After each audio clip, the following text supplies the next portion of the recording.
Bienvenue les Madridistas. Vous êtes au bon endroit pour tout savoir sur les dernières actualités du Real Madrid. Transfert, performance, analyse, on ne laisse rien passer pour vous tenir informé en temps réel. Alors, pour ne rien manquer, abonnez-vous et activez la cloche. C'est parti pour les news. Al Hilal passe à l'attaque pour Rodrigo. Alors que son compère brésilien Vinicius Junior est une cible de longue date pour l'Arabie Saoudite, Rodrigo se voit subitement courtisé sur ce mercato hivernal par Al Hilal. Le club a lancé des démarches pour recruter le joueur du Real Madrid et lui accorder un statut de star qui se refuse à lui en Espagne. Malgré ses 2 buts, l'UEFA a choisi le milieu de terrain Bellingham, auteur de l'autre but du Real contre Brest, comme homme du match. Voilà l'une des phrases que l'on peut trouver dans le résumé de la rencontre entre Brest et le Real Madrid effectuée par O Globo, le média brésilien. Un commentaire qui résume à lui seul l'étrange manque de reconnaissance de Rodrigo, qui s'en était déjà ému en début de saison au Real Madrid. Hier, après la rencontre, il a aussi exposé ses regrets quant à son temps de jeu. Je pense qu'après avoir surmonté les blessures et enchaîné les minutes. C'est très difficile quand tu joues et sors après 60 minutes, puis tu es sur le banc, c'est difficile d'avoir une continuité. Et c'est naturel de s'améliorer, d'avoir cet enchaînement. Et j'espère continuer comme ça, a-t-il déclaré à TNT Sport. Rodrigo a disputé 29 des 35 matchs du Real Madrid cette saison, toutes compétitions confondues. Il a débuté 22 matchs, avec une moyenne de 66,8 minutes sur le terrain. Souvent le premier sacrifié, le joueur de 24 ans pourrait-il se faire tenter par une belle offre? Un statut de star. Al Hilal a en tout cas décidé de tenter sa chance, dès ce mois de janvier.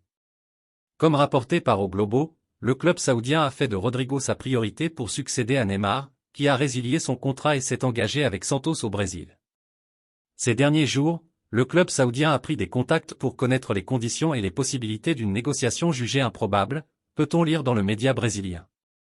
Al Hilal veut clairement appuyer sur ce besoin de reconnaissance de Rodrigo, en lui offrant un statut de star numéro 1 du club et un rôle d'ambassadeur pour la Coupe du Monde 2034 et des actions visant à attirer l'attention du monde sur le pays.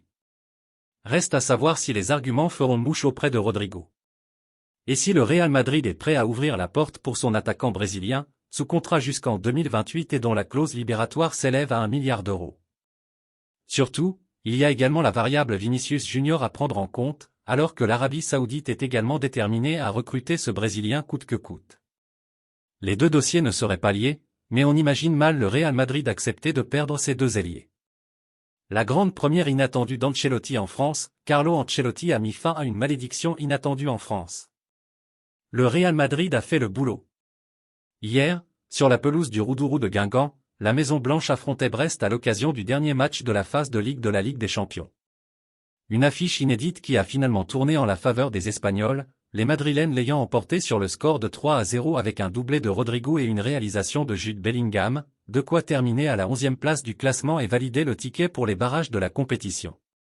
Une grande première. Mais c'était aussi un soir de grande première pour Carlo Ancelotti. En effet, jamais dans sa longue et glorieuse carrière l'Italien n'avait réussi à s'imposer sur la pelouse d'un club français en Ligue des Champions. Jusqu'à présent, il cumulait 4 nuls et 5 défaites.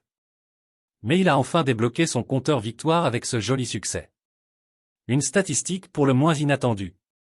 Une chose est sûre, cette victoire l'a comblé, ils se sont bien débrouillés, ils ont eu assez d'occasions pour marquer.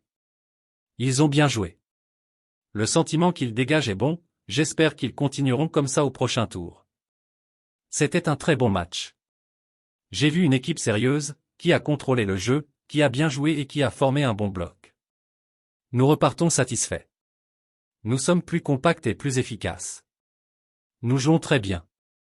Nous sortons bien de l'arrière, nous cherchons les espaces et la profondeur avec nos attaquants. Nous sommes dans une bonne période et il faut continuer. Merci d'être resté avec nous jusqu'au bout. Si vous avez aimé cette vidéo, n'oubliez pas de liker, de partager et de vous abonner pour encore plus d'actualités madrilènes. On se retrouve très bientôt pour de nouvelles infos sur notre club de cœur. À la Madrid.